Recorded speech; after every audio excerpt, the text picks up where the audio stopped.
Marcus Thompson was 34 years old when his entire world shattered on an ordinary Wednesday afternoon. He wasn't some naive man who ignored the signs. He was a successful architect, pulling in six figures, living what he thought was a blessed life with his wife of 7 years. They had a beautiful home in the suburbs of Atlanta, took trips to the Korean twice a year, and by all appearances they were that couple everyone envied. But appearances, Marcus was about to learn, were the cruelest lies of all. Hello friends, welcome to Black Bite Stories. Before we begin today's story, make sure to like this video and subscribe to our channel. And don't forget to tell us in the comments, where are you watching from? We love hearing from our global family. It started with a phone call that never ended. Marcus was in his home office, reviewing blueprints for a new community center project when his phone buzzed. His wife Shanice's name lit up the screen. They just talked an hour ago. She was out shopping with her cousin Tanya, getting ready for some charity gala they were attending that weekend. Marcus figured she was calling to ask about dress colors, or whether he'd remembered to pick up his tuxedo from the cleaners. "Hey, baby," he answered, already pulling up his calendar. Silence. "Shanice, you there?" More silence, but not the empty kind. He could hear background noise, muffled voices, the distant sound of music playing in a store, the electronic chime of a boutique entrance. She'd pocket-dialed him. It happened sometimes. Marcus was about to hang up when he heard her voice, distant but clear enough to make out the words. "Girl, I can't believe I'm really doing this. Part of me almost feels bad. Almost." Shanice's laugh cut through the phone like broken glass. Nothing like the warm, honey-sweet sound Marcus had fallen in love with 8 years ago. Marcus froze. His finger hovered over the end call button. His stomach tightened with a dread he couldn't name yet. "Don't you dare feel guilty," another voice said. "Tanya, definitely. That man has had you living like you're barely middle class when you deserve so much more. You deserve better than his little architect salary and that modest lifestyle he's so proud of." Marcus's throat went dry. He made good money. Nearly $140,000 a year. They lived in a 4-bedroom house in a gated community, drove nice cars, never worried about bills. But he'd always been careful with money, conservative even. There was a reason for that, a reason he'd never shared with Shanice, a reason he'd planned to reveal on their 10th anniversary, just 3 years away. "It's not even about the money anymore," Shanice continued. Marcus heard hangers sliding on a rack. "Though God knows I'm tired of him analyzing every purchase like we're broke. It's that he's so safe, so predictable, so boring, Tanya. I feel like I'm suffocating." Something in Marcus's chest cracked clean through, a fault line splitting his heart down the middle. His breath caught in his throat like broken glass. "Marcus is pathetically clueless," Shanice went on, her voice dripping with contempt that made his skin crawl. "I've been seeing Darnell for 9 months now, and he hasn't suspected a thing. Not once. You know what Marcus did last week? Surprised me with reservations at the restaurant where we had our first date. Brought me roses. Read me a poem he wrote." She laughed, and the sound was cruel enough to draw blood. "A poem, girl? Like we're in high school." It was so embarrassing I could barely look at him. 9 months. The words echoed in Marcus's head like a death sentence. 9 months while he'd been planning anniversary surprises and writing terrible poetry because he thought it made her smile. Marcus's hand trembled as he gripped the phone tighter. Every word was a knife sliding between his ribs with surgical precision. "So Darnell's definitely better?" Tanya asked, her tone excited like they were discussing vacation plans. "Darnell is everything Marcus isn't," Shanice replied. "Confident, successful. He doesn't second-guess every decision or ask my opinion about every little thing like he's incapable of thinking for himself. And the sex, Tanya, God, I'd forgotten what it's like to actually want someone. Marcus is so careful and considerate in bed, it's like sleeping with a guidance counselor." Marcus felt his face flesh hot, then cold. The room suddenly felt smaller, the walls pressing in on him. His hands shook so badly He nearly dropped the phone. But he couldn't bring himself to end the call. Some masochistic part of him needed to hear it all. Needed to know the complete truth about the woman he'd given 7 years of his life to. "When are you telling him?" Tanya asked. "After the new year," Shanna said, and Marcus could hear the smile in her voice, the satisfaction. "Darnell and I have it all planned out. I'll file in February. My lawyer said that's better timing for the settlement. Marcus has been putting everything in both our names like an idiot, so it'll be straightforward. I should easily get half of everything, maybe more if we play it right." The casual way she said "like an idiot" made Marcus's jaw clench hard enough to hurt. He'd put everything in both their names, because that's what you did when you loved someone, when you trusted them completely, when you believed you were building a life together. "And he has no idea you've been planning this?" Tanya asked. "None whatsoever," Shanna said, and Marcus could hear her moving through the store. "I've been the perfect wife, cooking his favorite meals, laughing at his boring work stories, pretending to care about his little community projects and his dreams about designing schools for underprivileged kids. He's completely convinced we're happy. This weekend's gala will be perfect, actually.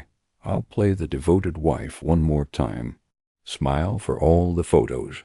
Make everyone think we're relationship goals. Then come February, boom. He won't know what hit him." Marcus felt bile rise in his throat.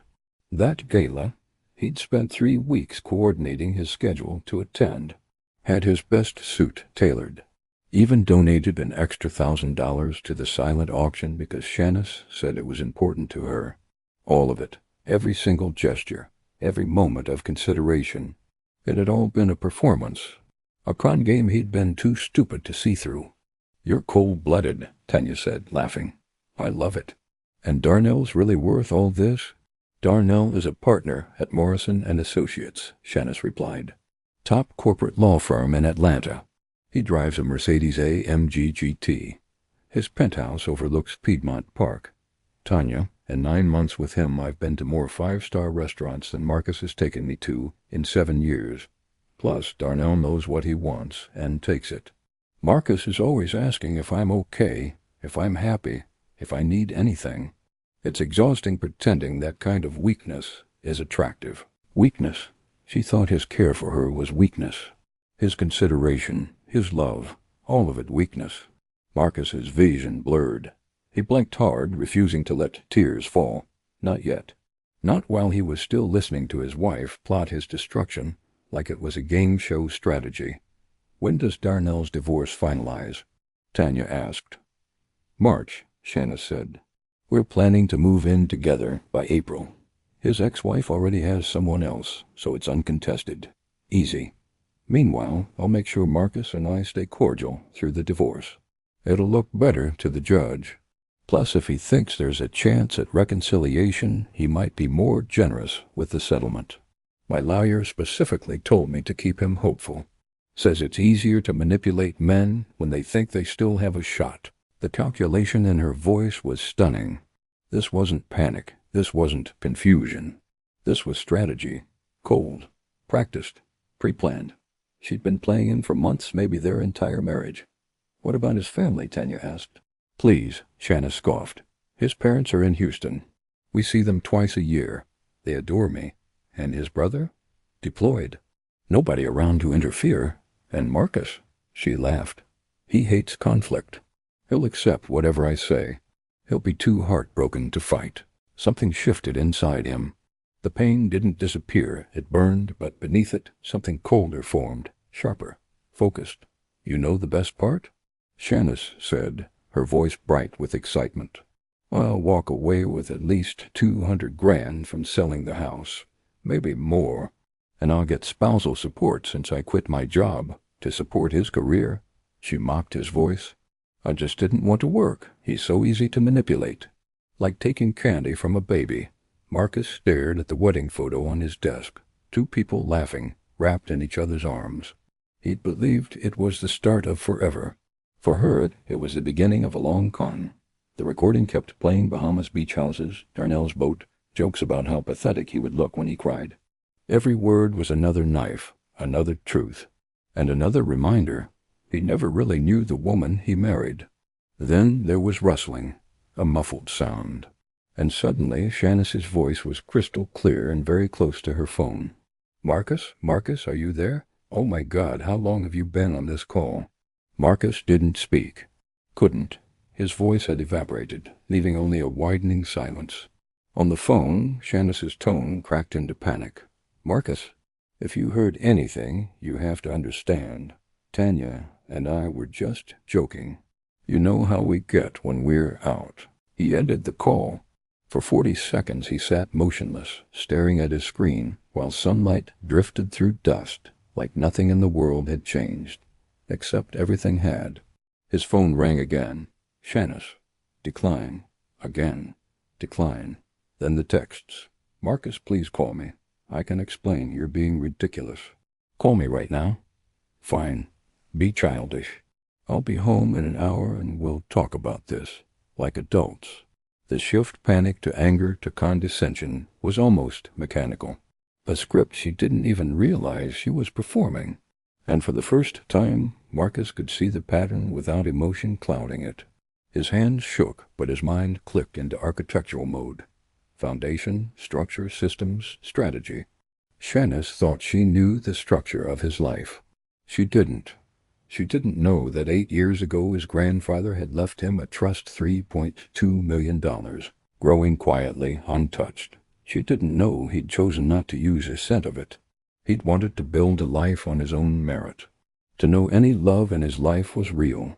Shanice hadn't even glanced at the paperwork when they married. It hadn't been money she could spend, so it hadn't interested her. And now she was about to learn the cost of that ignorance. He had planned to tell her everything on their 10th anniversary, a surprise trip to South Africa, renewing their vows, starting a future built on love rather than money. Now the thought made him feel sick, foolish. Marcus opened his laptop. The shock was fading, replaced by cold clarity. He pulled up contacts for his financial advisor, his grandfather's estate lawyer, then opened a new document and began typing every detail he'd overheard. Every plan to manipulate him. His phone buzzed nonstop. Texts, calls, a voicemail from Shanice, sobbing, begging, lying. Minutes ago she'd mocked him. Now she sounded like a grieving widow. He ignored it. He needed a lawyer, someone who handled trusts and high-asset divorces. Reviews, portfolios, settlements. Marcus cross-checked everything with an efficiency fueled by hurt and adrenaline. He emailed 3 top attorneys, marking every message urgent. Then he called Devin. His brother answered instantly. Marcus told him everything: Darnell, the 9 months of cheating, the planned February ambush divorce, the manipulation, the cruelty. Devin went silent. "Jesus, man. Marcus, I'm so sorry. What are you going to do?" "Protect myself," Marcus said. "Document everything. Hire the best. And she still doesn't know about Grandpa's trust." Devin exhaled. "She has no idea who she's messing with. I know. I'll fly back if you need me. Whatever you need." For the first time that night, Marcus felt something steady beneath the devastation support. Anger that wasn't his alone, and a rising, unshakable resolve. War had been declared, and he wasn't walking into it alone. When Marcus hung up, he looked around his home office. Every wall, every fixture, every brushstroke. He'd built this house with his own hands. Shanice never appreciated it. Now she wanted half of it, like their marriage was a contract she could dissolve. The garage door opened. His pulse spiked. Shanice was home early.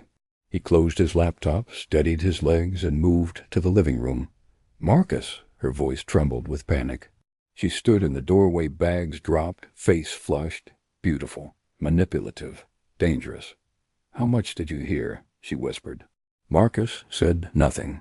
"Whatever you think, it's not what it sounds like. Tanya and I just—" "9 months," he cut in. "You've been sleeping with Darnell for 9 months. You have a lawyer. You planned to file in February. You mocked me. You strategized how to manipulate me. Did I miss anything?" She went pale, then red, then pale again. He laid out everything he'd heard, every word. She cried. He felt nothing. "Get out," Marcus said quietly. Pack a bag. You can't throw me out. This is my home too. It is. Which is why I'm asking you to leave for a few days. Unless you prefer the recording played for your parents, friends, former co-workers. Her tears vanished. Pure venom surfaced. You'll regret this. I already do. She packed loudly and left without looking back. When the door slammed, Marcus finally sat, opened his phone, and began a timeline, 9 months of lies falling into place.